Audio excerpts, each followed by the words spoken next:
18 साल की रिद्धिमा घबराहट और डर से भरे कदमों के साथ धीरे धीरे उस भारी भरकम कमरे में दाखिल हुई।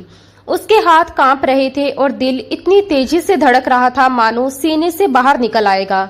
जैसे ही उसने पीछे मुड़कर दरवाजा बंद किया और लॉक घुमाया, उस क्लिक की तेज आवाज पूरे कमरे की खामोशी को चीरती हुई गूंज उठी, जिससे माहौल और भी ज्यादा तनावपूर्ण हो गया। सामने बिस्तर के पास बैठे 30 साल के रंजीत ठाकुर, जो इस हवेली का मालिक अपने रौब के लिए जाना जाता था, वह सिगरेट के धुएं में घिरे हुए था। उनकी लाल सुर्ख आंखें, सख्त जबड़े और गंभीर चेहरा उसे किसी घायल और गुस्से से भरे शेर जैसा बना रहे थे, जो किसी भी पल हमला कर सकता था। कमरे में सन्नाटा इस कदर पसरा हुआ था कि दीवार पर टंगी पुरानी घड़ी की हर टिक टिक साफ सुनाई दे रही थी और वह आवाज किसी टाइम बम की उल्टी गिनती जैसी महसूस हो रही थी। मेज पर रखा तलाक का नोटिस इस पूरे माहौल का सबसे भारी सच था। वही कागज जिसने पिछले कुछ घंटों में रंजीत के आत्मसम्मान, उसकी इज्जत और उसके पुरुष अहंकार को बुरी तरह तोड़ दिया था, क्योंकि उसमें यह लिखा था कि उसकी पत्नी उससे उसकी शारीरिक कमी के कारण अलग होना चाहती है।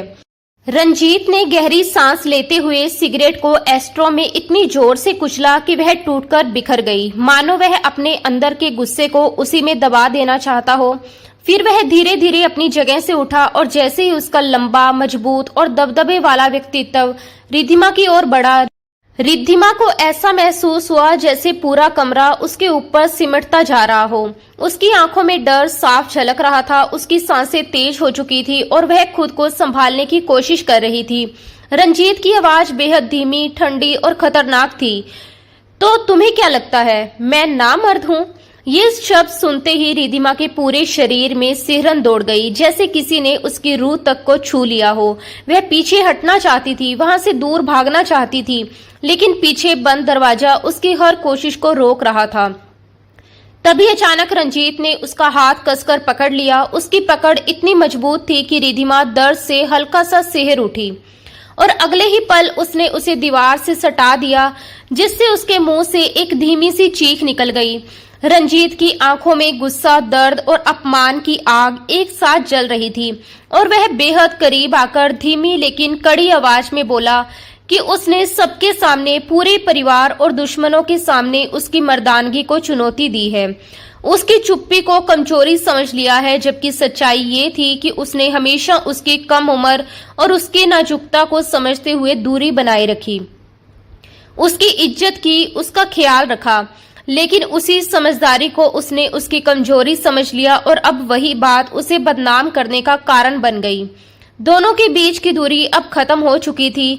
रंजीत की गर्म सांसें रिद्धिमा के चेहरे से टकरा रही थी, जिनमें तंबाकू की तेज गंध घुली हुई थी, और उस पल कमरे का हर कोना इस खामोश टकराव का गवाह बन चुका था, जहां डर, गुस्सा, टूटता विश्वास और दबे हुए जज्बात एक साथ हवा में घुलकर माहौल को और भी भारी बना रहे थे। रिद्धिमा के होठ कांप रहे थे, लेकिन उसके गले से आवाज का एक कतरा भी बाहर नहीं निकल पा रहा था, जैसे डर ने उसकी जुबान को जकड़ लिया हो। उसकी आंखों से आंसू बिना रुके बह रहे थे, हर आंसू उसके भीतर उमड़ते खौफ और बेबसी को बयां कर रहा था। सामने खड़ा रंजीत ठाकुर गुस्से में इस कदर डूबा हुआ था कि उसका हर शब्द किसी वार की तरह लग रहा था। ये खतरनाक आवाज में बोला कि आज वह उसे दिखाएगा कि रंजीत ठाकुर आखिर क्या चीज है, और आज इस कमरे से सिर्फ दो ही चीजें बाहर जाएंगी, या तो उसकी जान या फिर उसकी वह गलतफहमी जो उसने पाल रखी है। उसके लहजे में ऐसी बेरहमी थी जो किसी दरिंदे से कम नहीं लग रही थी। उसने झटके से रिद्धिमा का दुपट्टा अपनी मुट्ठी में कस लिया। उसकी पकड़ इतनी सख्त थी कि जैसे वह उसे पूरी तरह अपने काबू में कर लेना चाहता हो। रिद्धिमा ने डर से अपनी आंखें बंद कर ली, जैसे वह इस भयावह पल से खुद को छुपाना चाहती हो, और उसी क्षण मानो वक्त पीछे की ओर मुड़ने लगा। ये गुस्सा, ये नफरत और ये टकराव किसी एक पल की देन नहीं था, बल्कि इसकी जड़ें बहुत गहरी थी। उन दिनों तक फैली हुई थी जब रिद्धिमा ने दुनिया को समझना शुरू किया था, और उसी समय से रंजीत ठाकुर उसकी जिंदगी का सबसे अहम हिस्सा, उसकी दुनिया का केंद्र और उसकी हर सोच का आधार बन गया था। करीब 6 महीने पहले ठाकुर हवेली में एक ही नियम चलता था और उस नियम का नाम था रंजीत ठाकुर।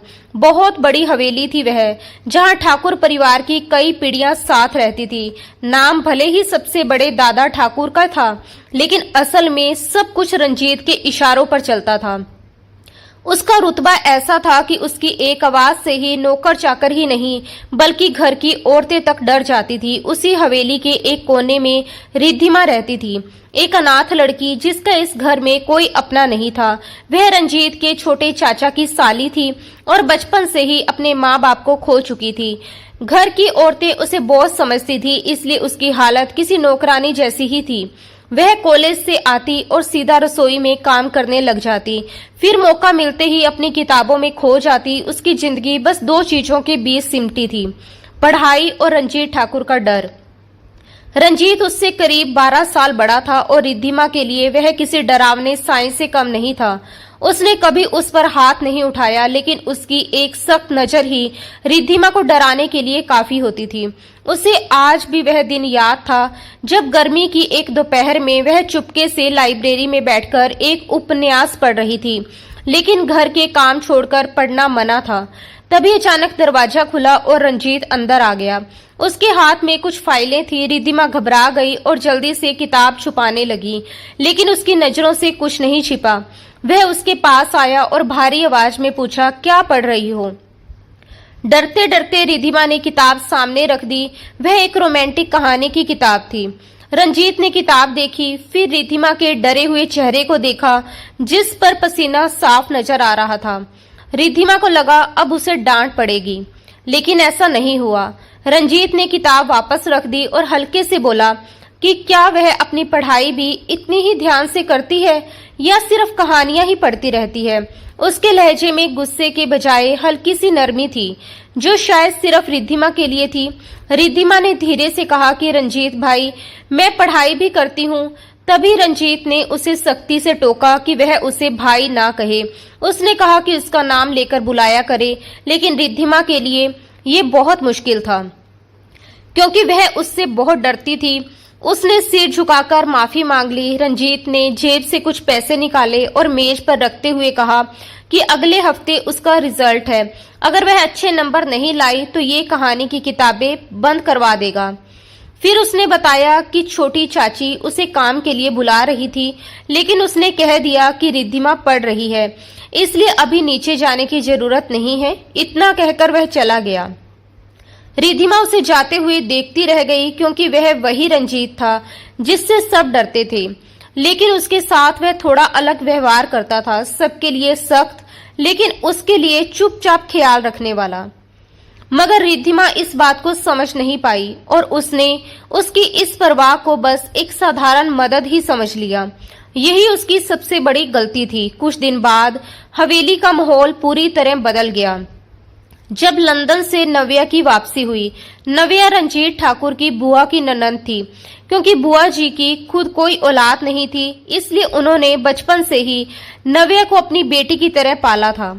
जब बुआ जी की शादी हुई थी तब नव्या सिर्फ 5 साल की थी और उनके पति ने भी सिर्फ नव्या की खातिर दूसरी शादी नहीं की थी।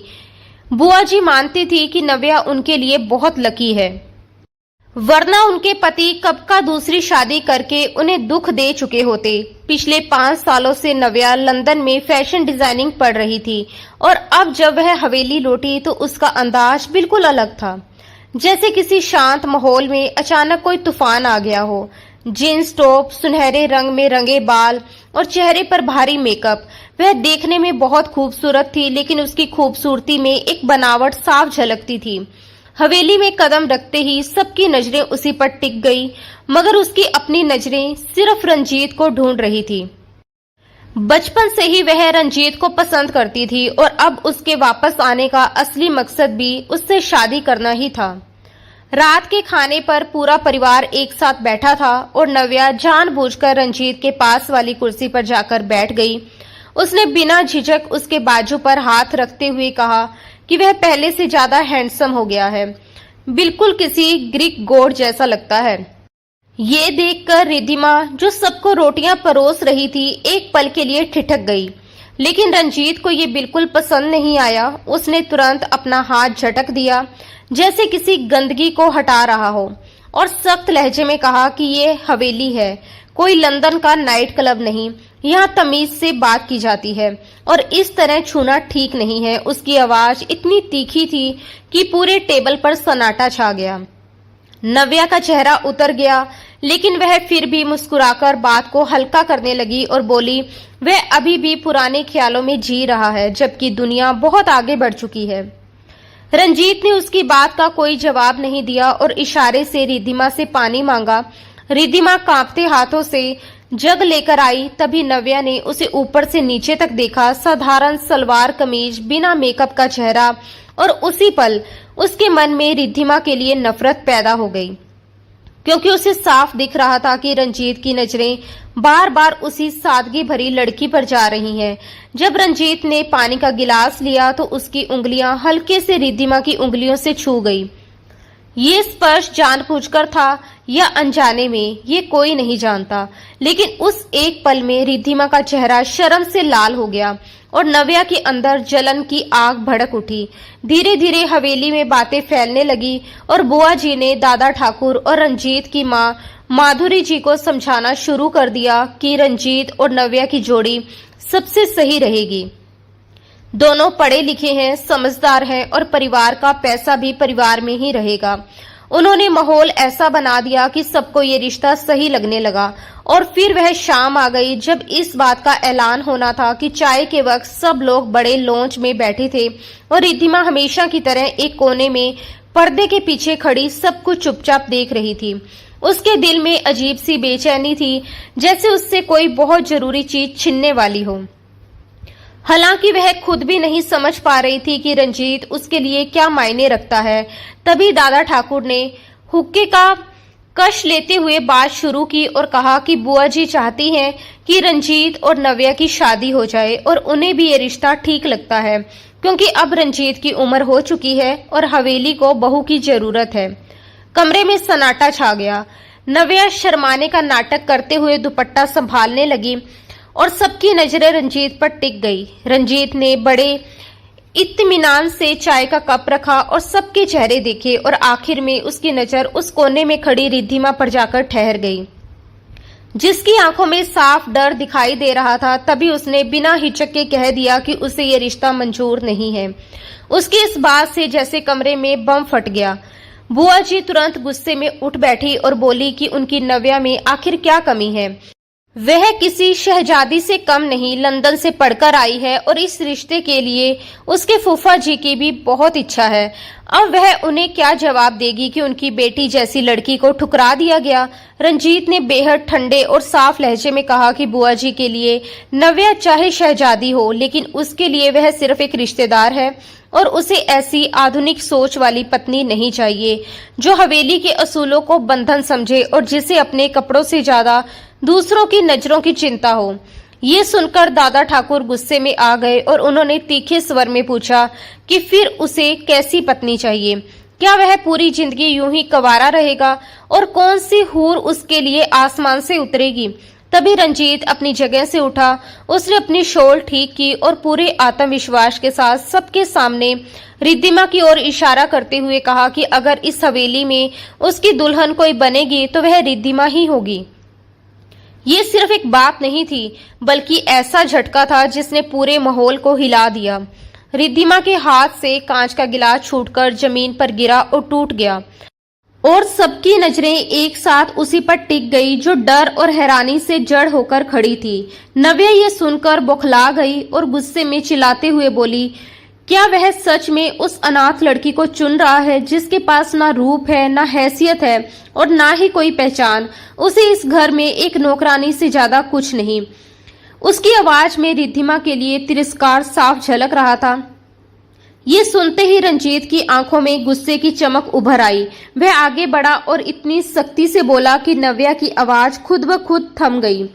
उसने चेतावनी दी कि वह अपनी जुबान संभाले, क्योंकि इस वक्त भी रिद्धिमा हवेली की इज्जत है और जल्द ही उसकी पत्नी बनने वाली है और उसके खिलाफ एक शब्द भी वह अपनी बेइज्जती समझेगा।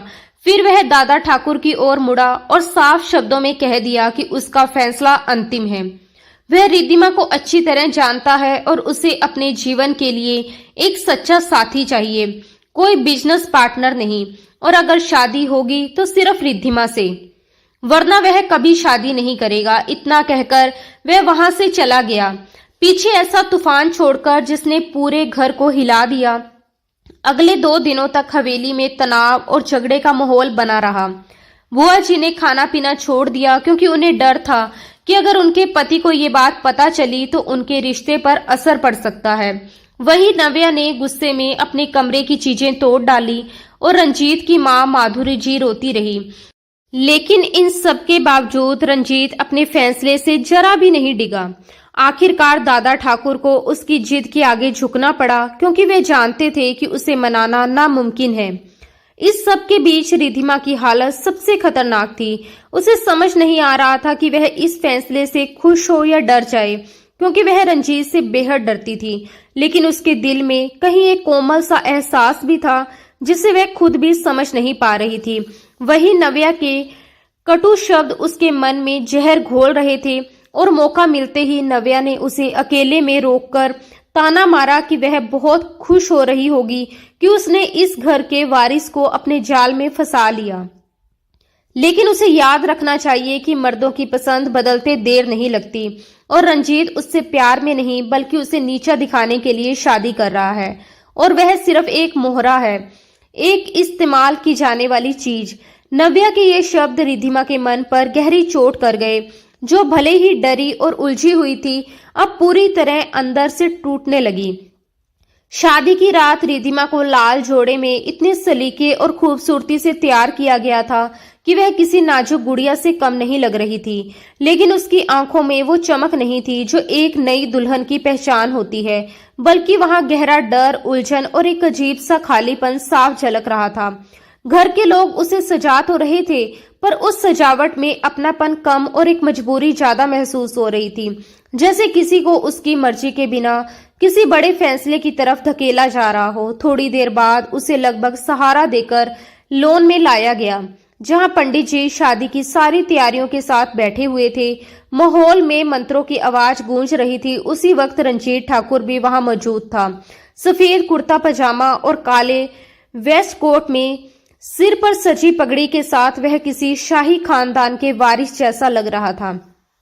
उसके चेहरे पर एक अजीब सा सुकून था, जैसे उसने कोई बड़ी जंग जीत ली हो, जैसे वह चीज जो उसे सालों से चाहिए थी आज आखिरकार उसके पास आ गई हो। दूसरी तरफ थोड़ी दूरी पर खड़ी नव्या ये सब देख रही थी। उसकी आंखों में जलन साफ दिखाई दे रही थी, लेकिन उस जलन के पीछे छुपा हुआ गुस्सा और बदले की भावना उससे भी ज्यादा खतरनाक थी। जैसे जैसे शादी की रस्में पूरी होती गई, वैसे वैसे माहौल में खुशियों का शोर बढ़ता गया।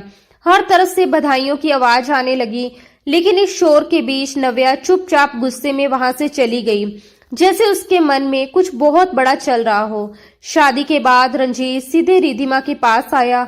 उसने बहुत ही हल्के और ठंडे अंदाज में उसके सर पर हाथ रखा और कहा कि आज से वह सिर्फ रिद्धिमा नहीं रही, बल्कि उसकी इज्जत बन चुकी है, और उसकी इज्जत पर बुरी नजर डालने वालों को वह बख्शेगा नहीं।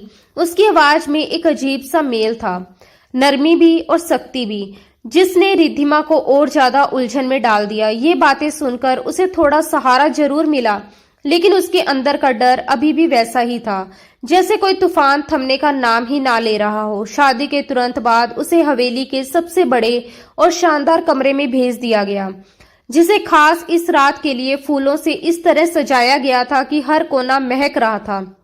गुलाब और मोगरे की खुशबू हवा में घुली हुई थी, लेकिन रिद्धिमा को उस खुशबू में भी सुकून नहीं बल्कि घुटन महसूस हो रही थी। वह बिस्तर के बीचों बीच सिमट कर बैठ गई। उसका घूंघट उसके चेहरे को ढके हुए था और उसके हाथ ठंड से कांप रहे थे, जैसे उसके अंदर का डर उसके पूरे शरीर में उतर आया हो। बाहर अचानक बारिश शुरू हो गई। बादलों की तेज गर्जना और गिरती बूंदों की आवाज उस कमरे की खामोशी को और गहरा बना रही थी, और हर गरज के साथ रिद्धिमा का दिल और तेजी से धड़कने लगता था। तभी अचानक दरवाजे का हैंडल घूमा और उस हल्की सी आवाज ने ही उसकी सांसें रोक दी। दरवाजा खुला और रंजीत अंदर आया। उसके कदमों की आहट मुलायम कालीन पर भी साफ सुनाई दे रही थी। उसने पीछे मुड़कर दरवाजा बंद किया और कुंडी लगा दी, और उस क्लिक की आवाज ने जैसे कमरे की हवा को और भारी बना दिया। अब वहां सिर्फ खामोशी थी, बाहर बारिश की आवाज और अंदर रंजीत की धीमी भारी सांसें। वह धीरे धीरे चलते हुए बिस्तर के करीब आया और रिद्धिमा के सामने खड़ा हो गया। रिद्धिमा को नीचे झुकी नजरों से सिर्फ उसके पैर दिखाई दे रहे थे, और उसी पल उसे एहसास हुआ कि अब उसकी जिंदगी पूरी तरह बदल चुकी है। वह अब उसी इंसान के साथ बन चुकी है जिसे दुनिया रंजीत ठाकुर के नाम से जानती है। रंजीत ने धीरे से हाथ बढ़ाया और उसके घूंघट को पकड़ा, फिर बहुत नरमी से उसे ऊपर उठाया। रिद्धिमा ने डर के मारे अपनी आंखें बंद कर ली, जैसे वह इस पल का सामना करने की हिम्मत नहीं जुटा पा रही हो। जब उसने धीरे धीरे आंखें खोली तो उसने रंजीत को अपने बेहद करीब पाया, इतना करीब कि वह उसकी आंखों में अपना चेहरा देख सकती थी। उस पल में रंजीत की नजरों में एक अलग ही नरमी थी, जैसे वह कुछ कहना चाहता हो जो शब्दों में नहीं आ रहा। उसने धीमी आवाज में कहा कि आंखें खोलो और इस नई जिंदगी को देखो, और रिद्धिमा ने कांपते हुए उसकी बात मानी। ये पल देखने में एक नई शुरुआत जैसा था, लेकिन असल में यही वह पल था जो आगे चलकर कई गलतफहमियों और दूरियों की वजह बनने वाला था। क्योंकि कमरे के बाहर दीवार के पीछे खड़ी नव्या सब कुछ सुन रही थी। उसके दिमाग में चालें चल रही थी और उसके इरादे साफ तौर पर खतरनाक होते जा रहे थे। कमरे के अंदर भले ही रंजीत और रिद्धिमा के बीच सिर्फ कुछ कदमों का फासला था, लेकिन असलियत में उनके बीच की दूरी समय के साथ इतनी बढ़ने वाली थी कि उसे दूर करना मुश्किल हो जाएगा। रंजीत ने एक बार फिर रिद्धिमा को गौर से देखा। वह डरी हुई, सिमटी हुई, बिल्कुल असहाय सी लग रही थी, और एक पल के लिए उसके दिल में उसे अपने करीब खींचकर ये एहसास दिलाने की इच्छा जागी कि वह अब अकेली नहीं है। लेकिन जैसे ही उसकी नजर रिद्धिमा के कांपते हाथों और उसके चेहरे पर फैले डर पर पड़ी, वह रुक गया। उसका ये रुक जाना, उसका ये ठहराव धीरे धीरे उनके रिश्ते की सबसे गहरी सच्चाई बनने वाला था। जहां चाहत होते हुए भी दूरी खत्म नहीं हो पाती। रंजीत ठाकुर कोई निर्दयी इंसान नहीं था। वह अच्छी तरह समझता था कि रिद्धिमा अभी सिर्फ 18 साल की है। उसने अपनी पूरी जिंदगी हवेली की चार दीवारी और घर की औरतों की सख्ती में गुजारी है, जहां उसे ना प्यार का सही मतलब पता था और ना ही पति पत्नी के रिश्ते की गहराई का कोई एहसास था। इसलिए अगर वह पहली ही रात उसके करीब जाने की कोशिश करता तो शायद वह हमेशा के लिए उससे दूर हो जाती। यही सोचकर रंजीत ने खुद को रोका, गहरी सांस ली और अपने कदम पीछे खींच लिए। क्योंकि जितनी सच्ची मोहब्बत वह रिद्धिमा से करता था, उतनी ही सच्ची मोहब्बत वह उससे अपने लिए भी चाहता था। और वह जानता था कि ये भरोसा और अपनापन जबरदस्ती नहीं, बल्कि धीरे धीरे नरमी से ही उसके दिल में जगह बना सकता है। इसलिए उसने बहुत ही शांत और सुकून भरे लहजे में कहा कि रिद्धिमा, तुम आराम से रहो, डरने की जरूरत नहीं है। ये सुनकर रिद्धिमा ने हैरानी से उसकी तरफ देखा, लेकिन रंजीत उसके पास आने की बजाय सोफे की तरफ चला गया। वहां से एक तकिया उठाया और अपनी शेरवानी के बटन खोलते हुए बोला कि वह जानता है कि वह बहुत थकी हुई है और अभी इस रिश्ते को समझने के लिए भी छोटी है, इसलिए वह उस पर किसी तरह का दबाव नहीं डालना चाहता। जब तक वह खुद को तैयार महसूस नहीं करेगी, वह उसकी इजाजत के बिना उसके करीब नहीं आएगा। इतना कहकर वह सोफे पर लेट गया और आंखों पर हाथ रख लिया। ये सब देखकर रिद्धिमा बिल्कुल हैरान रह गई, क्योंकि हवेली की औरतों, खासकर माधुरी जी ने उसे यही समझाया था कि मर्द पहली रात ही औरत को अपने बस में कर लेता है, लेकिन यहाँ तो सब कुछ उल्टा हो रहा था। उसे आजादी दी जा रही थी जो उसे समझ ही नहीं आ रहा था। उसे खुश होना चाहिए, लेकिन उसके मन में उल्टे सवाल उठने लगे। क्या वह इतनी खूबसूरत नहीं है कि रंजीत उसकी तरफ आकर्षित हो, या फिर उसकी नजर में उसकी कोई अहमियत ही नहीं है। बाहर बारिश रुक चुकी थी, लेकिन उसके मन में उठ रहे सवाल और बेचैनी थमने का नाम नहीं ले रहे थे। वह पूरी रात जागती रही, कभी करवट बदलती तो कभी सोफे पर सोए रंजीत को देखती, जो बिना किसी चिंता के गहरी नींद में था।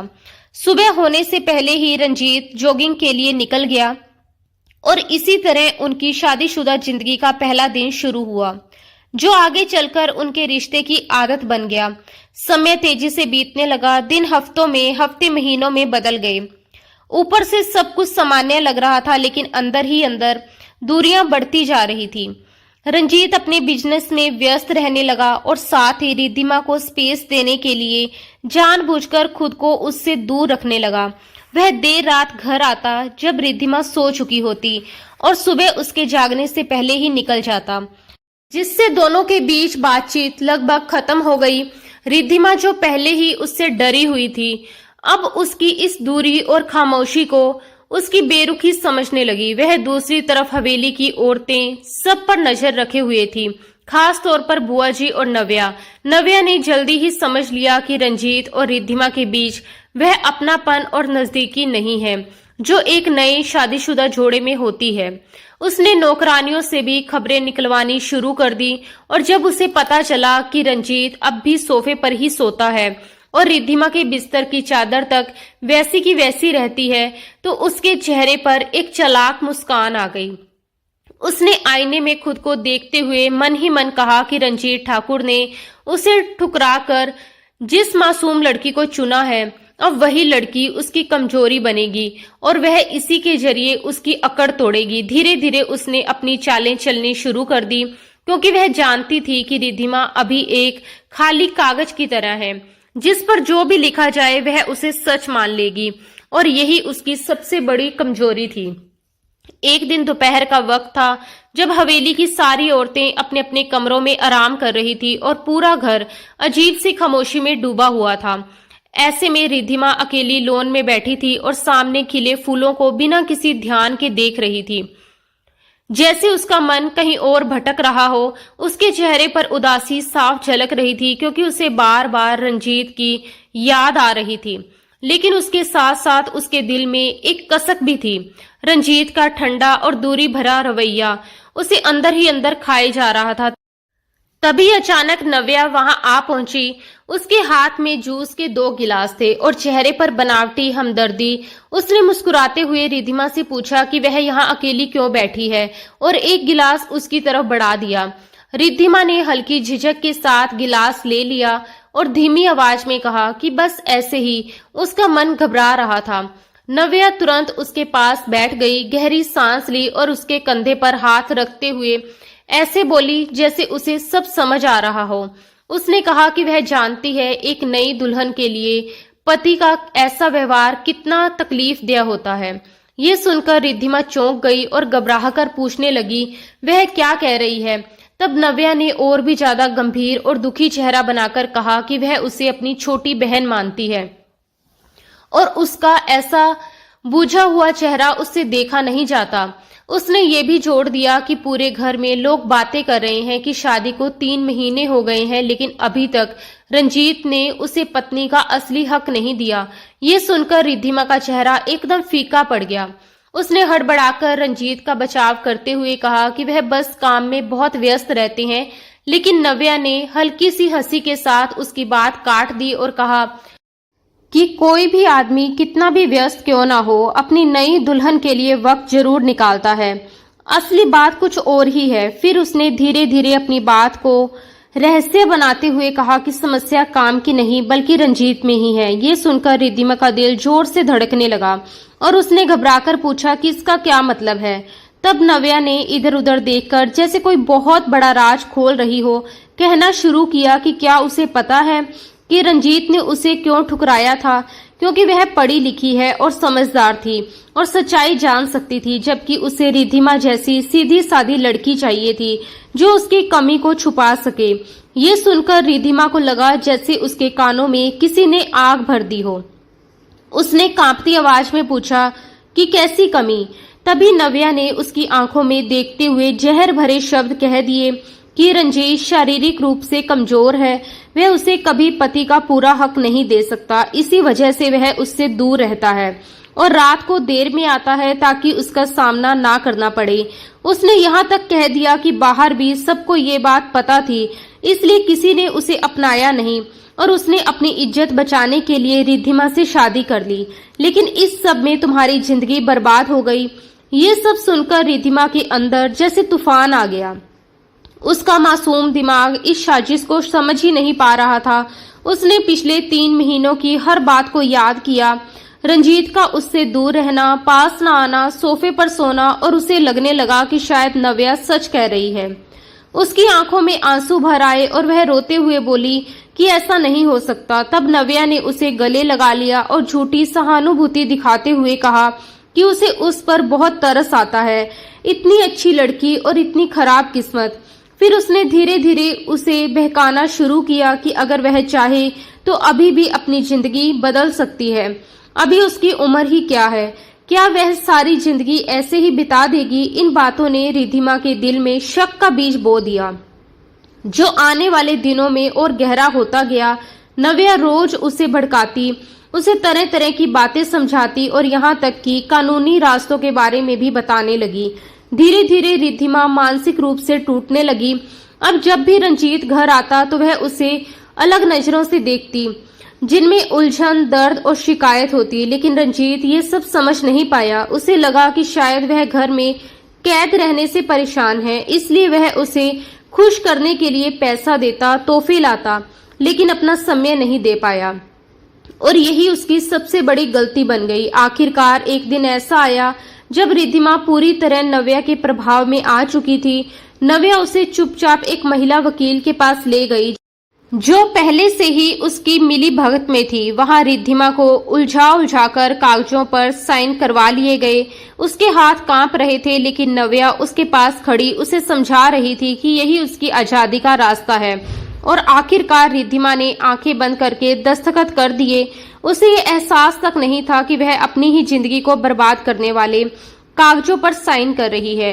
उन कागजों में लिखा था कि उसका पति शारीरिक रूप से कमजोर है और वैवाहिक जिम्मेदारियां पूरी नहीं कर पा रहा, और ये इल्जाम किसी भी मर्द के लिए, खासकर रंजीत ठाकुर जैसे इज्जतदार इंसान के लिए सबसे बड़ा अपमान था।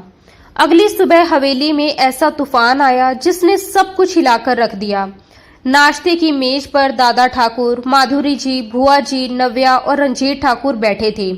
रंजीत हमेशा की तरह शांत होकर अखबार पढ़ते हुए चाय पी रहा था, जबकि रिद्धिमा अपने कमरे में थी, क्योंकि उसमें अब इतनी हिम्मत नहीं बची थी कि वह रंजीत का सामना कर सके। तभी गेट से एक नौकर अंदर आया, जिसके हाथ में कचहरी से आया हुआ पीले रंग का बड़ा लिफाफा था। उसने आदर से वह लिफाफा दादा ठाकुर को थमा दिया और बताया कि ये कागज रंजीत ठाकुर के नाम है। रंजीत ने हल्का सा चौंक कर अखबार से नजर उठाई, क्योंकि उसने कोई केस फाइल नहीं किया था। दादा ठाकुर ने चश्मा ठीक किया और जैसे ही लिफाफा खोलकर पढ़ना शुरू किया, उनके हाथ कांपने लगे, चेहरे का रंग उड़ गया और कुछ ही पलों में वह कागज उनके हाथ से गिर गया। उनकी आवाज कांप रही थी जब उन्होंने कहा कि ये क्या है। तभी बुआ जी ने झट से वह कागज उठा लिया और पढ़ते ही जोर से हंस पड़ी। उसकी हंसी में जहर था। उसने तंज कसते हुए सबको सुनाया कि रिद्धिमा अपने पति से तलाक चाहती है, क्योंकि वह शारीरिक रूप से उसके योग्य नहीं है। ये सुनते ही पूरे कमरे में सन्नाटा छा गया, जैसे सबकी सांसें रुक गई हो। माधुरी जी ने सीने पर हाथ रख लिया और दर्द से चिल्ला उठी। नव्या ने अपने चेहरे पर नकली हैरानी और दुख का अभिनय किया, लेकिन उसकी आंखों में छिपी खुशी साफ झलक रही थी। वही रंजीत ठाकुर अपनी जगह पर बिल्कुल जड़ हो गया।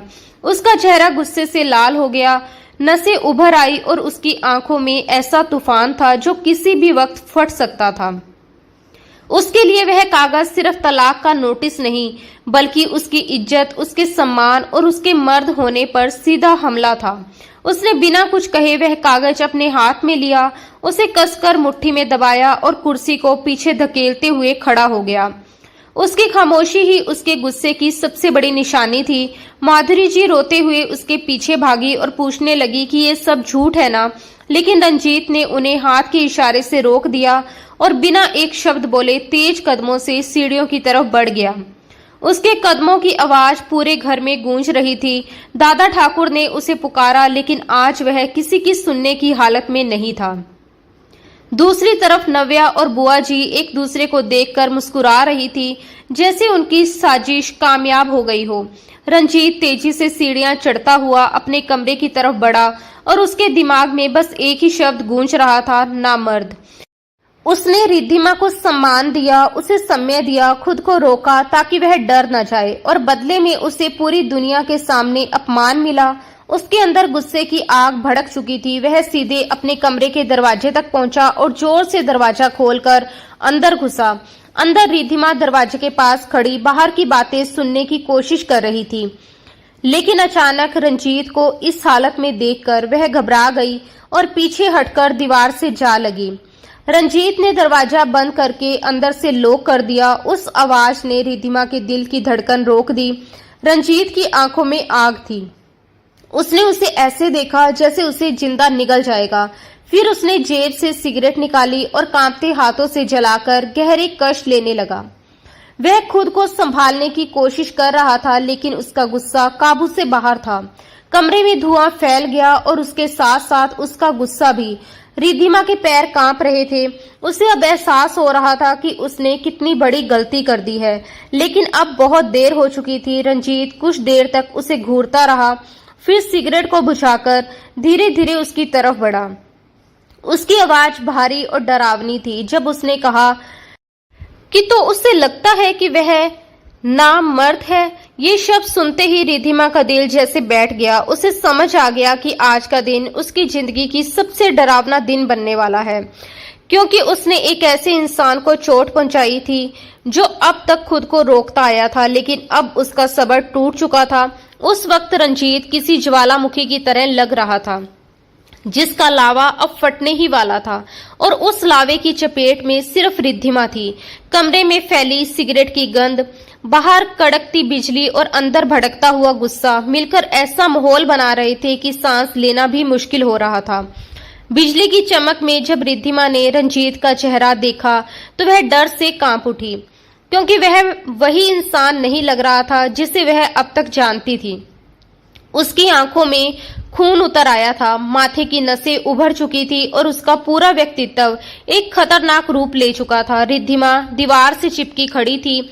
उसका गला सूख चुका था, आवाज जैसे कहीं खो गई थी और वह सिर्फ डर के साए में कांप रही थी।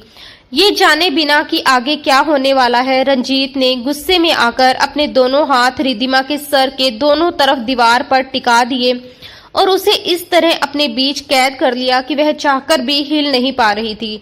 उसका पूरा वजूद जैसे डर से जम गया था। कमरे में सिर्फ उसकी तेज सांसें और रंजीत के गुस्से की गर्मी महसूस हो रही थी। रंजीत की भारी आवाज गूंजी और उसने कहा कि जवाब दो रिद्धिमा, तुम्हारी इतनी हिम्मत कैसे हुई कि तुमने उसके सब्र, उसकी शराफत और उस संयम को जो उसने सिर्फ उसके लिए रखा था, उसकी कमजोरी बना दिया। उसने उसे हमेशा एक नाजुक फूल समझकर छुआ तक नहीं, ताकि वह डर न जाए और टूट न जाए, लेकिन बदले में उसने उसी को कांटा समझकर उसकी इज्जत उखाड़कर फेंक दी। ये कहते हुए उसकी आवाज में दर्द और गुस्सा दोनों साफ झलक रहे थे। रिद्धिमा की आंखों से आंसू लगातार बह रहे थे। वह बार बार सिर हिलाकर ना कह रही थी और हिचकियों के बीच बोलने की कोशिश कर रही थी कि उसका ऐसा मतलब नहीं था, लेकिन रंजीत ने उसकी बात पूरी होने से पहले ही उसकी ठोड़ी को अपनी उंगलियों से पकड़कर उसका चेहरा ऊपर उठा दिया और तीखे लहजे में पूछा कि अगर ये मतलब नहीं था तो फिर वह कागज क्या था, वह तलाक का नोटिस क्या था जिसमें उसने पूरी दुनिया के सामने उसे अधूरा मर्द साबित कर दिया। उसकी आवाज अब और भारी हो चुकी थी। उसने फिर पूछा कि ये सब उसने किसके कहने पर किया, क्योंकि वह तो इतनी मासूम थी कि उसे पति पत्नी के रिश्ते का सही मतलब तक नहीं पता था। फिर उसके दिमाग में ये शारीरिक कमजोरी जैसी बात आई कहां से। अब रिद्धिमा के पास छुपाने के लिए कुछ नहीं बचा था। वह डर से कांप रही थी, उसकी सांसें तेज हो चुकी थी और रंजीत का ये रूप उसे अंदर तक डरा रहा था। आखिरकार वह चीखते हुए बोली कि ये सब उसे नव्या दीदी ने बताया था। उसी ने कहा था कि रंजीत में वह काबिलियत नहीं है कि वह अपनी पत्नी को खुश रख सके, इसलिए वह उसके करीब नहीं आता और अलग सोफे पर सोता है। उसने ये भी कहा था कि बाहर सब लोग जानते हैं कि वह ठीक नहीं है, इसलिए वह उससे दूरी बनाकर रखता है। ये सब सच बताते हुए रिद्धिमा फूट फूट कर रोने लगी, जैसे उसके अंदर का सारा डर और पछतावा बाहर आ गया हो। जैसे ही रंजीत ने नव्या का नाम सुना, उसके चेहरे के भाव एक पल के लिए बदल गए। उसका गुस्सा कुछ सेकंड के लिए ठहर गया और उसकी आंखों में हैरानी उभरी, लेकिन ये हैरानी जल्दी ही समझ में बदल गई और फिर उसके होठों पर एक कड़वी मुस्कान आ गई। उसने धीरे से नव्या का नाम दोहराया और समझ गया कि ये सब उसी की चाल है। वह जानता था कि नव्या उससे जलती है, लेकिन उसने कभी नहीं सोचा था कि वह अपनी जलन में इतनी दूर तक चली जाएगी कि एक मासूम लड़की की जिंदगी और उसके रिश्ते को इस हद तक तोड़ने की कोशिश करेगी। फिर भी रंजीत का गुस्सा पूरी तरह शांत नहीं हुआ था। उसने रिद्धिमा की आंखों में देखते हुए कहा कि उसने इतनी आसानी से किसी और की बात पर यकीन कर लिया, उस औरत की बात पर जिसकी नजरों में सिर्फ जलन और नफरत थी। लेकिन अपने ही पति पर भरोसा नहीं किया। उसने एक बार भी उससे सच जानने की कोशिश नहीं की और यही बात उसे सबसे ज्यादा चोट पहुंचा रही थी कि जिस रिश्ते को उसने इतनी सच्चाई से निभाना चाहा, उसी में भरोसे की इतनी बड़ी कमी निकल आई। रिद्धिमा ने शर्म से अपनी नजरें झुका ली। उसकी आवाज कांप रही थी जब उसने धीमे से कहा कि वह डर गई थी। सब लोग उसे यही कह रहे थे कि उसकी जिंदगी बर्बाद हो जाएगी। ये सुनकर रंजीत ने गहरी सांस ली और कुछ पल के लिए अपना चेहरा दूसरी तरफ घुमा लिया। फिर वह 2 कदम पीछे हटा। रिद्धिमा को एक पल के लिए लगा कि शायद अब बात यहीं खत्म हो जाएगी, लेकिन अगले ही क्षण रंजीत की आवाज फिर गूंजी, इस बार पहले से ज्यादा ठंडी और खतरनाक। उसने कहा कि उसे सबूत चाहिए था ना। उसे शक था कि वह मर्द नहीं है और इतना कहते हुए उसने धीरे धीरे अपनी शर्ट के बटन खोलने शुरू कर दिए। उसकी हर हरकत में एक ठहराव था जो किसी भी गुस्से से ज्यादा डरावना था। उसने कहा कि अगर उसे सच जानना था तो अदालत नहीं बल्कि उसी से पूछना चाहिए था, क्योंकि सच वही बता सकता था और वह सच आज उसे यहीं इसी कमरे में मिलेगा। ये सुनकर रिद्धिमा के चेहरे पर डर साफ उतर आया। वह घबराकर पीछे हटने लगी, हाथ जोड़कर माफी मांगने लगी, लेकिन रंजीत अब रुकने वाला नहीं था। उसने साफ कह दिया कि अब माफी नहीं, अब सिर्फ सच सामने आएगा। आज उसके सारे भ्रम टूट जाएंगे। आज उसे समझ आएगा कि वह कौन है। वह धीरे धीरे उसकी तरफ बढ़ा और उसे अपने करीब खींच लिया। रिद्धिमा ने विरोध करने की कोशिश की, लेकिन उसकी ताकत उस समय जवाब दे रही थी। रंजीत ने उसे मजबूती से थाम लिया। उसकी आवाज में एक सख्त चेतावनी थी, यहाँ से बाहर कोई आवाज नहीं जाएगी और कोई उनकी दुनिया में दखल नहीं देगा। उसने उसे धीरे से बिस्तर पर बिठाया। रिद्धिमा उठने की कोशिश करती रही, लेकिन रंजीत ने उसके हाथ पकड़कर उसे रोक लिया और उसके करीब झुक गया। अब उनके बीच कोई दूरी नहीं बची थी। रिद्धिमा को उसकी धड़कनें अपने सीने के पास महसूस हो रही थी। उसकी गर्म सांसें उसके चेहरे को छू रही थी। डर और अनजाने एहसास मिलकर उसके अंदर अजीब सी हलचल पैदा कर रहे थे। रंजीत ने उसे कहा कि वह उसकी तरफ देखे और मजबूरी में रिद्धिमा ने अपनी आंखें खोल दी। अब रंजीत की आंखों में पहले जैसा गुस्सा नहीं था, बल्कि एक गहरा और तीखा भाव था। उसमें अधिकार भी था और एक अनकहा जज्बा भी। उसने धीमी आवाज में कहा कि वह उससे दूर नहीं जा सकती। वह सिर्फ उसका हिस्सा नहीं बल्कि उसकी पूरी दुनिया बन चुकी है।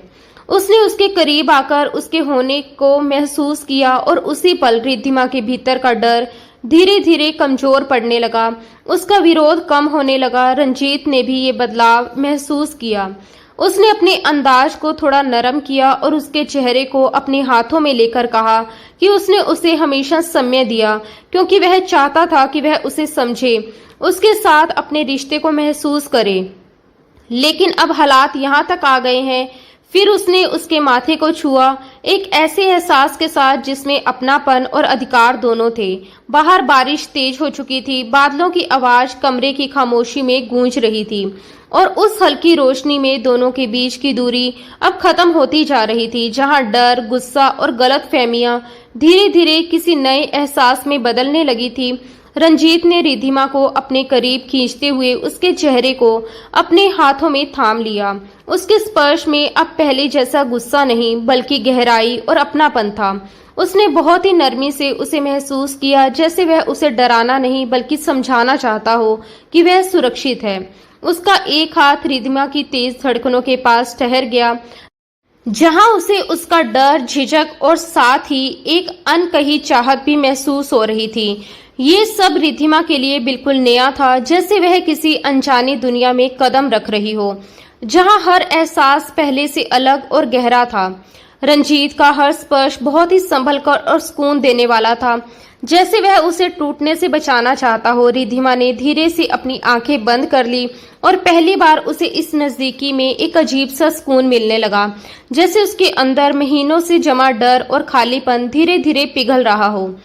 वह अब विरोध नहीं कर रही थी, बल्कि उस एहसास को समझने और अपनाने लगी थी, जिसके लिए वह अनजाने में इतने समय से तरस रही थी। रंजीत उसकी नाजुक हालत को समझते हुए एक पल के लिए ठहर गया। उसके चेहरे को ध्यान से देखा, जैसे खुद को यकीन दिला रहा हो कि वह उसे कोई तकलीफ नहीं देगा। उसने गहरी सांस ली और अपने हर कदम को और भी ज्यादा नरम बना लिया। उसके व्यवहार में अब जिम्मेदारी और धैर्य साफ झलक रहा था।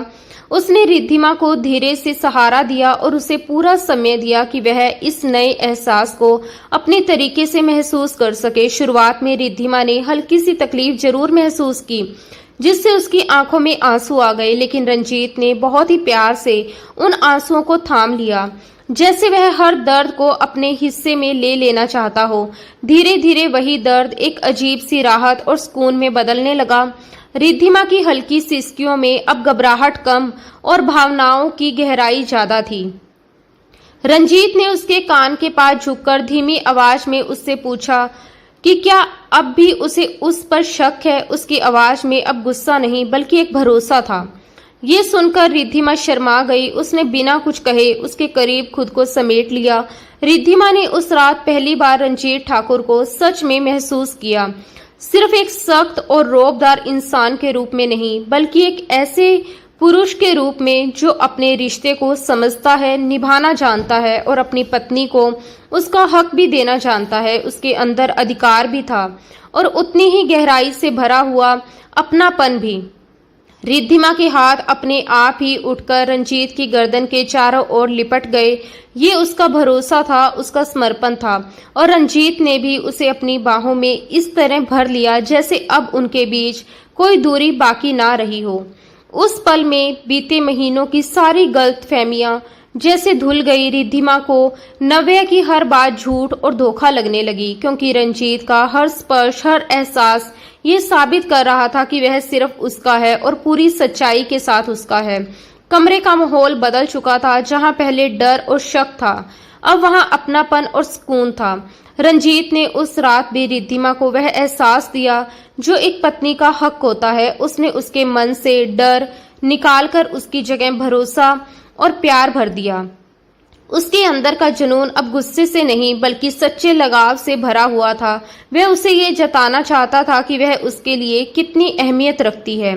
रात बीतते बीतते जब बाहर का तूफान थम चुका था, रिद्धिमा पूरी शांति के साथ रंजीत के सीने पर सर रखकर सो चुकी थी। उसके चेहरे पर एक हल्की सी मुस्कान और सुकून साफ नजर आ रहा था, जबकि रंजीत अब भी जाग रहा था और बहुत ही प्यार से उसके बालों में उंगलियां फेरते हुए सोच रहा था कि कैसे एक गलतफहमी ने उनकी खुशियों को खतरे में डाल दिया था। लेकिन अब वह सब बदल चुका था। अब वह समझ चुका था कि उसे अपने रिश्ते और अपनी खुशी की हिफाजत खुद करनी होगी। सुबह जब सूरज की हल्की किरणें कमरे में आई तो रिद्धिमा की आंख खुली। उसने खुद को रंजीत की बाहों में पाया और रात की बातें याद आते ही उसका चेहरा शर्म से लाल हो गया। उसने धीरे से उठने की कोशिश की, लेकिन रंजीत ने उसे और करीब खींच लिया और नींद भरी आवाज में पूछा कि वह कहाँ जा रही है। रिद्धिमा ने नजरें झुकाकर कहा कि सुबह हो गई है, कोई देख लेगा। इस पर रंजीत हल्के से मुस्कुराया और कहा कि देखने दो, वो उसकी पत्नी है और इसमें कुछ भी गलत नहीं है। उसने प्यार से उसके माथे को छुआ और हल्के मजाक में पूछा कि अब भी उसे कोई शक है या और सबूत चाहिए। ये सुनकर रिद्धिमा ने झट से उसका मुंह अपने हाथ से ढक दिया और शर्माते हुए कहा, अब बस भी कीजिए, वह खुद को बहुत शर्मिंदा महसूस कर रही है। और उसे अफसोस है कि उसने उस पर भरोसा नहीं किया। उसकी आंखों में फिर से नमी आ गई। ये देखकर रंजीत गंभीर हो गया। उसने उसका हाथ अपने हाथों में लेकर समझाया कि गलती उसकी नहीं थी, वो अभी छोटी है और दुनिया की चालाकियों से अनजान। लेकिन अब उसे एक वादा करना होगा कि चाहे कुछ भी हो जाए, चाहे हालात कितने भी मुश्किल क्यों ना हो जाएं, वह किसी तीसरे की बातों में नहीं आएगी और हर बात सीधे उससे ही करेगी। रिद्धिमा ने सिर हिलाकर हामी भरी और उसके सीने से लगकर वादा किया कि वह हमेशा उसका साथ देगी। इसके बाद जब दोनों तैयार होकर नीचे आए तो हवेली का माहौल पूरी तरह बदला हुआ था। नाश्ते की मेज पर अजीब सा सन्नाटा था।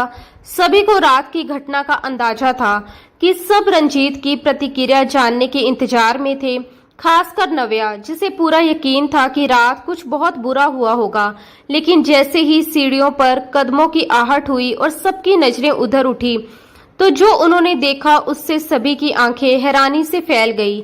रंजीत ठाकुर जब सीढ़ियों से नीचे उतरा तो उसके साथ रिद्धिमा भी थी और दोनों को साथ देखकर पूरा माहौल जैसे थम गया। रिद्धिमा ने लाल रंग का सूट पहना हुआ था और उसके चेहरे पर एक अलग ही निखार और आत्मविश्वास था। वह अब पहले वाली डरी सहमी लड़की नहीं बल्कि एक सशक्त और संतुलित पत्नी की तरह रंजीत के साथ चल रही थी।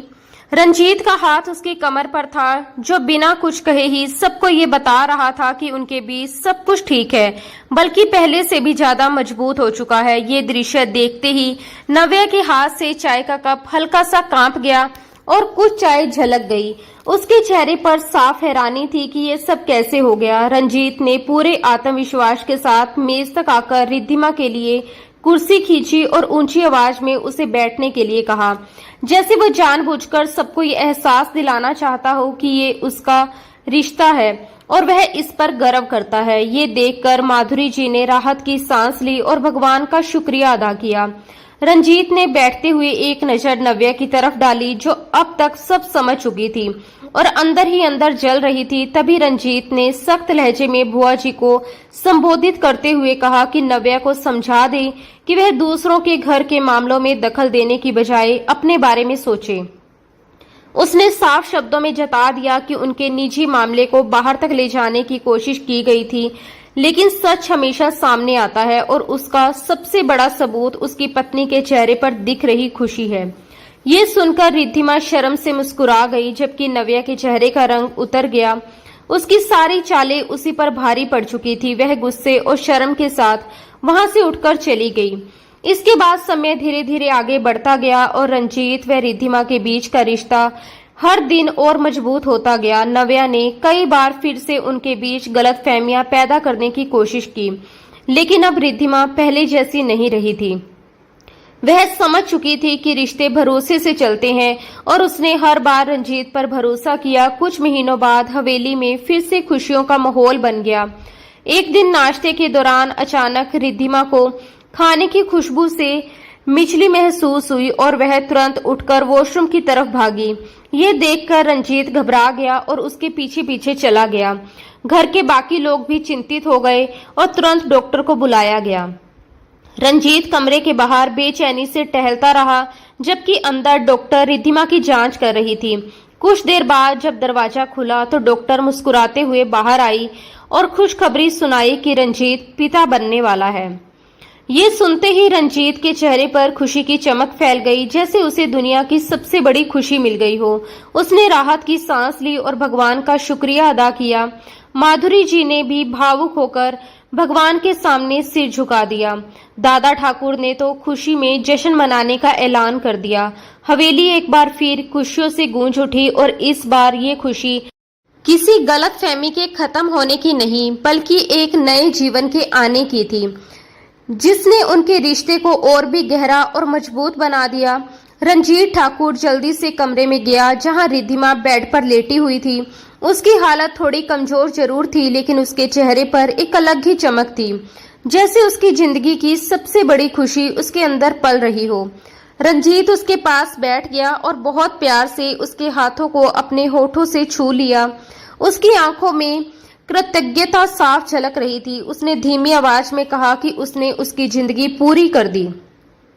उसे वो खुशी दे दी जिसकी उसने हमेशा चाहत की थी। ये सुनकर रिद्धिमा की आंखों में भी खुशी के आंसू आ गए और उसने मुस्कुराते हुए कहा कि ये सब उसकी मोहब्बत का नतीजा है। दूसरी तरफ लॉन में खड़ी नव्या ये खबर सुनकर जैसे अंदर से टूट गई।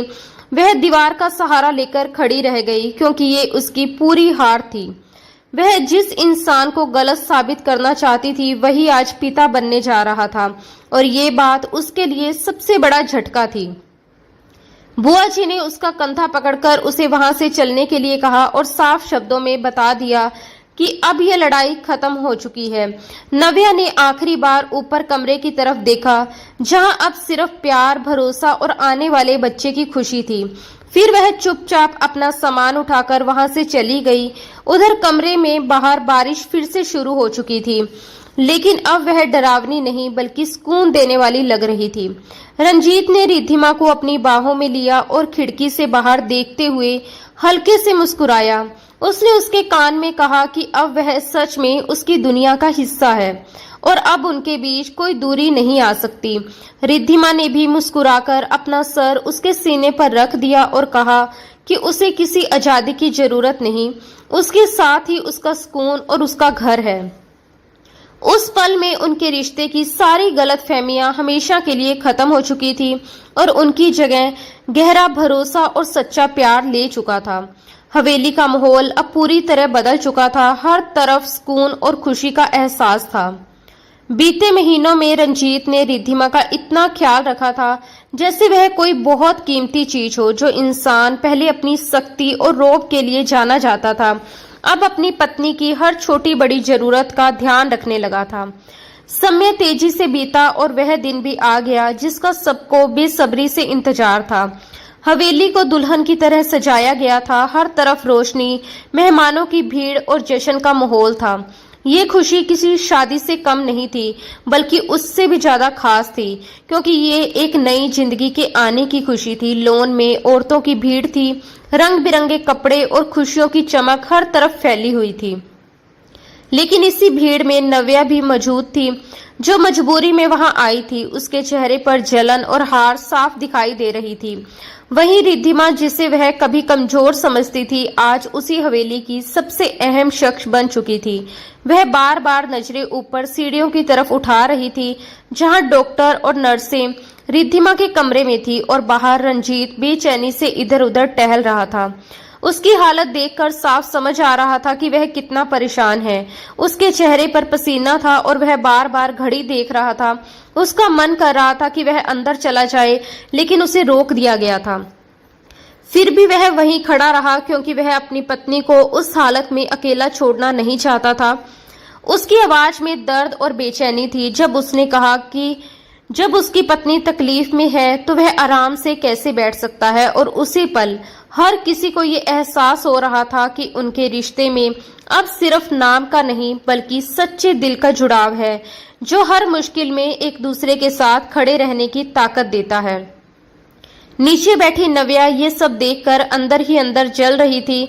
उसकी मुट्ठियां कसती जा रही थी और उसने बुआ जी के कान में धीरे से कहा, ये सब दिखावा है, असली बात तो तब पता चलेगी जब बच्चा होगा। उसे पूरा यकीन था कि बेटी ही होगी और फिर रंजीत का सारा जोश ठंडा पड़ जाएगा। वह अब भी अपनी ही सोच में डूबी हुई थी और उम्मीद लगाई बैठी थी कि शायद किस्मत उसे फिर से कोई मौका दे दे। लेकिन समय जैसे उसके खिलाफ चल रहा था। ऊपर कमरे के बाहर रंजीत की बेचैनी हर गुजरते पल के साथ बढ़ती जा रही थी। उसका दिल जोर जोर से धड़क रहा था और वह बस एक खबर का इंतजार कर रहा था। तभी अचानक कमरे के अंदर से बच्चे के रोने की आवाज गूंजी। ये सुनते ही उसका दिल जैसे उछलकर गले में आ गया। वह तेजी से दरवाजे की तरफ बढ़ा ही था कि एक और रोने की आवाज सुनाई दी, फिर एक और कुछ ही पलों में ये साफ हो गया कि ये एक नहीं बल्कि दो बच्चों की आवाजें हैं। पूरा कॉरिडोर उन मासूम रोने की आवाजों से गूंज उठा। दरवाजा खुला और नर्स मुस्कुराते हुए बाहर आई। उसके हाथ में दो छोटे छोटे बच्चे थे जो सफेद कपड़ों में लिपटे हुए थे। रंजीत वहीं ठिठक गया, जैसे उसे यकीन ही ना हो रहा हो। नर्स ने खुशी से भरी आवाज में बताया कि भगवान ने उसकी सुन ली है और उसे एक नहीं बल्कि दो बेटे हुए हैं, जुड़वा बच्चे। ये सुनते ही रंजीत की आंखों से आंसू निकल पड़े और वह वहीं खड़े खड़े भगवान के आगे झुक गया। नीचे हॉल में जैसे ही ये खबर पहुंची, खुशी का माहौल बन गया। माधुरी जी ने खुशी से भगवान का धन्यवाद किया। दादा ठाकुर ने जश्न में फायरिंग का आदेश दे दिया। नौकर चाकर ढोल पर नाचने लगे। पूरी हवेली खुशियों से भर उठी। वहीं दूसरी तरफ नव्या के चेहरे का रंग उड़ गया। उसके पैरों तले जमीन खिसक गई। वह बड़बड़ाने लगी कि ये कैसे हो सकता है। उधर रंजीत ने कांपते हाथों से अपने दोनों बेटों को गोद में उठा लिया, एक को दाएं हाथ में और एक को बाएं हाथ में। दोनों छोटे छोटे मासूम चेहरे आंखें बंद किए रो रहे थे। रंजीत को लगा जैसे उसने पूरी दुनिया अपनी बाहों में भर ली हो। वह झुककर दोनों के माथे चूमता रहा और उसकी आंखों से आंसू गिरते रहे। उसने गर्व और प्यार भरी आवाज में कहा कि ये उसके शेर हैं, जिन्होंने आते ही उसका सर गर्व से ऊंचा कर दिया। फिर वह बच्चों को लेकर अंदर रिद्धिमा के पास गया। रिद्धिमा थकी हुई थी, लेकिन उसके चेहरे पर मां बनने की खुशी साफ झलक रही थी। उसकी आंखों में ममता की चमक पूरे कमरे को रोशन कर रही थी। रंजीत ने बच्चों को उसके पास लिटाया और उसके माथे को प्यार से छुआ। उसकी आवाज में भावनाएं भरी थी जब उसने उसका धन्यवाद किया और कहा कि उसने उसे ऐसी खुशी दी है जिसकी कीमत वह कभी चुका नहीं सकता। रिद्धिमा ने मुस्कुराकर जवाब दिया कि ये सब उसका ही है, उसने तो बस उसे संभाला है। ये पल इतना भावुक था कि वह मौजूद डॉक्टर और नर्सें भी मुस्कुरा उठी। थोड़ी देर बाद जब सब ठीक हो गया तो परिवार वालों को अंदर आने दिया गया। सबसे पहले दादा ठाकुर और माधुरी जी आए। उन्होंने बच्चों को दुआ दी और खुशियां मनाई। फिर बारी आई बुआ जी और नव्या की। नव्या धीमे कदमों से अंदर आई। उसकी नजर सीधे उस दृश्य पर पड़ी जहां रंजीत रिद्धिमा के पास बैठा उसका हाथ थामे हुए था और उनके बीच उनके दो बच्चे सो रहे थे। ये एक पूरा खुशहाल परिवार था, एक ऐसी तस्वीर जिसमें अब नव्या के लिए कोई जगह नहीं बची थी। रंजीत ने सिर उठाकर नव्या की ओर देखा। उसकी आंखों में ना कोई गुस्सा था, ना ही कोई ताना, बस एक शांत सी जीत की मुस्कान थी। उसने बेहद नरमी से कहा कि भगवान जिसे चाहता है उसे इज्जत भी देता है और खुशी भी। जिसे तुमने अधूरा समझा, आज उसी को दुगनी खुशी मिली है। ये सुनकर नव्या के चेहरे पर शर्म नहीं बल्कि जलन साफ दिख रही थी, मगर अब उसके पास कुछ करने को बचा नहीं था। उसने मुश्किल से बधाई दी और वहां से चली गई। उसके साथ ही उसका घमंड, उसकी चालें और उसकी उम्मीदें सब खत्म हो चुकी थी। हवेली में खुशी का माहौल देर रात तक चलता रहा। मिठाइयां बटी, हंसी गूंजी और रंजीत के जुड़वा बेटों की खबर पूरे इलाके में फैल गई। रात गहराने के बाद जब सब शांत हो गया तो कमरे में सिर्फ रंजीत, रिद्धिमा और उनके दोनों नन्हे बच्चे रह गए। बच्चे थोड़ी देर बाद सो गए तो रिद्धिमा थकान के बावजूद सुकून से टिककर बैठ गई और रंजीत उसके पैर दबाने लगा। रिद्धिमा ने झिझकते हुए उसे रोका कि कोई देख लेगा, लेकिन रंजीत ने मुस्कुराकर कहा कि इसमें शर्म की क्या बात है, वह अपनी पत्नी की देखभाल कर रहा है। ये सुनकर रिद्धिमा का चेहरा हल्का सा लाल हो गया। फिर उसने बच्चों की ओर देखते हुए कहा कि दोनों बिल्कुल रंजीत पर गए हैं। इस पर रंजीत ने मजाक में कहा कि शेरों के बच्चे शेर ही होते हैं, लेकिन आंखें मां पर गई हैं, वही मासूमियत। ये सुनकर रिद्धिमा ने हल्का सा नाराज होने का नाटक किया और कहा वह अब डरपोक नहीं है। इस पर रंजीत हंस पड़ा और उसे छेड़ते हुए पुरानी बात याद दिलाने लगा तो रिद्धिमा ने तुरंत उसे रोक दिया। फिर दोनों के बीच हल्की हंसी मजाक चलता रहा। थोड़ी देर बाद रंजीत थोड़ा गंभीर हुआ और बच्चों की ओर देखते हुए बोला कि इन्हें देखकर उसे लगता है कि उसकी जिंदगी पूरी हो गई है। ये दोनों उनकी मोहब्बत की सबसे खूबसूरत निशानी है। रिद्धिमा ने उसके कंधे पर सिर रखते हुए स्वीकार किया कि वह पहले बहुत नासमझ थी और उसे ये नहीं पता था कि उसका साथ ही उसकी असली खुशी है। अब वह उससे दूर जाने की सोच भी नहीं सकती। रंजीत ने उसे अपने पास खींचते हुए कहा कि अब जाने का सवाल ही नहीं उठता। अब वह सिर्फ उसकी पत्नी ही नहीं बल्कि उनके बच्चों की मां भी है। अब तो ये रिश्ता और गहरा हो चुका है। रिद्धिमा हंस पड़ी और दोनों के बीच वही हल्की फुल्की नोकझोंक फिर से शुरू हो गई। बाहर चांदनी फैली हुई थी और कमरे के अंदर भी एक अलग ही सुकून था। दोनों ने एक दूसरे का हाथ थामे अपने बच्चों को देखा और महसूस किया कि उनका सफर जो कभी गलतफहमियों और दर्द से शुरू हुआ अब एक ऐसी जगह आकर ठहर चुका है जहां सिर्फ भरोसा, अपनापन और सच्ची खुशी थी। अब उनके इस छोटे से संसार में किसी की नजर या किसी की बात की कोई अहमियत नहीं थी, क्योंकि उनके रिश्ते की नींव अब मजबूत विश्वास और गहरे प्यार पर टिकी थी और यही उनका सबसे बड़ा सुकून था। दोस्तों, आज की ये कहानी आपको कैसी लगी हमें जरूर बताना। आपकी राय हमारे लिए बहुत मायने रखती है। अगर आपको ये कहानी पसंद आई हो तो इसे लाइक जरूर करें और अपना प्यारा सा कमेंट लिखकर हमें बताएं कि आपको इसमें सबसे ज्यादा क्या अच्छा लगा। आपकी हर छोटी प्रतिक्रिया हमें और बेहतर कहानियां बनाने के लिए प्रेरित करती हैं। अगर आप ऐसे ही दिल को छू लेने वाली रोमांटिक और इमोशनल कहानियां आगे भी सुनना चाहते हैं तो हमारे साथ जुड़े रहें और इस सफर का हिस्सा बने। मिलते हैं बहुत ही जल्द एक और नई खूबसूरत और दिलचस्प कहानी के साथ। धन्यवाद दोस्तों। राधे राधे।